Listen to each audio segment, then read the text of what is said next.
Hello guys, today we're going to review Jesus Christ Superstar directed by Norman Jewison. At the height of their popularity, the Beatles got the public angry when John Lennon said they were more popular than Christ. To be fair, Lennon wasn't really insulting Christians but was just commenting on the drawbacks of superstardom.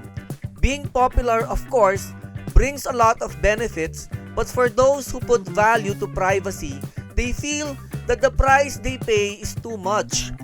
The simple joys of anonymity and solitude disappear as walking down the street becomes futile. Just look at how the paparazzi circle celebrities like ravenous vultures. And with the rise of the smartphone, even the ordinary person is now possessed with the power to invade the spaces of celebrities.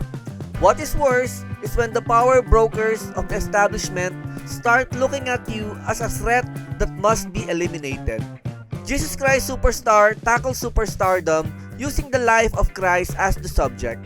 And what made a lot of people uneasy is that the story was told through the eyes of Judas Iscariot. The movie talked about perspectives, and that is what is great about it.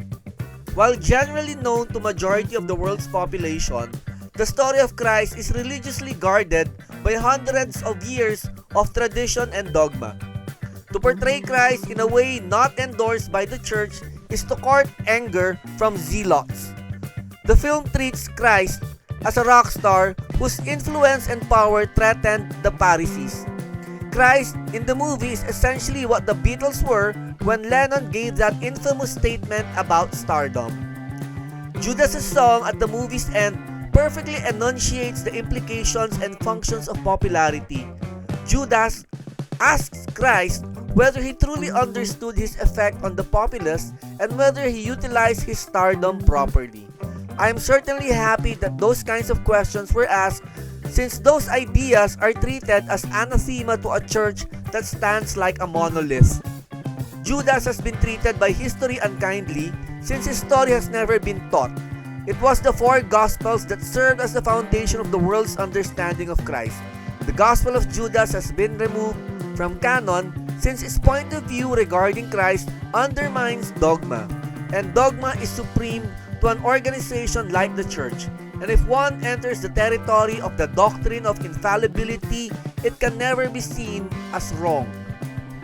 As a musical, the movie spectacularly succeeds given the intelligence and beauty of the songs. The music, based on rock, fit the theme of the movie and is very catchy. The use of rock was important to make the story appealing and contemporary. For the longest time, the music of Christ's life has been of old nuns or a children's choir.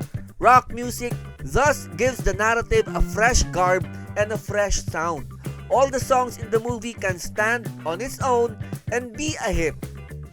They're all earworms, and it wouldn't be surprising if people get last song syndrome after viewing the movie. Mary Magdalene's song, I Don't Know How to Love Him, is poignant in how it moves between resignation and longing. And Yvonne Elliman's voice is one for the heavenly choir. Her rendition of the song is equal measures of triumph and loss as it crosses into classic status. It is a love song for the ages. King Herod steals the movie with his song in its use of decadence and camp.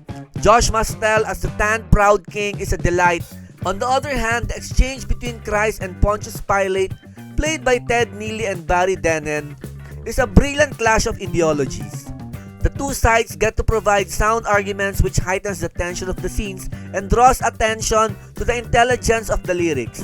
Dennen's performance is marked by clear internal conflict, and his voice's Slytherin quality is perfect for his role. Ted Neely's Christ has a grimy feel and is very human and fallible. His voice has a country air that makes him more relatable. But the movie belongs to Carl Anderson's Judas Iscariot. His voice is one of love and passion, and when he sings Jesus Christ Superstar at the conclusion of the movie, I was moved to tears. His performance is sympathetic and magnetic, a true tragic figure. Special mention also goes to the song Could We Start Again Please? That song is definitely heartbreaking and can be treated as a great love song. The production design of the movie is exquisite as it places modernity in the arid desert. We see guns, pianos, sunglasses, and tanks, and while for some, those might seem out of place and jarring, I look at them as proof of the timelessness of Christ's story and lessons. King Herod's gaudy and garish palace/resort is my favorite as its colors gave a perfect contrast to the simplicity of Christ. One interesting fact about the cast is that Paul Thomas, who played Peter, became a prolific porn actor and director, starring with the likes of Ginger Lynn, Annette Haven, and Ron Jeremy. Jesus Christ Superstar got mixed reviews when it first came out, but it has stood the test of time and became a classic of cinema. With insightful lyrics and a masterful score, it has high replay value. This movie certainly deserves superstar status. So that's the review for Jesus Christ Superstar. Thank you for watching Kulas Reviews. See you at the cinemas.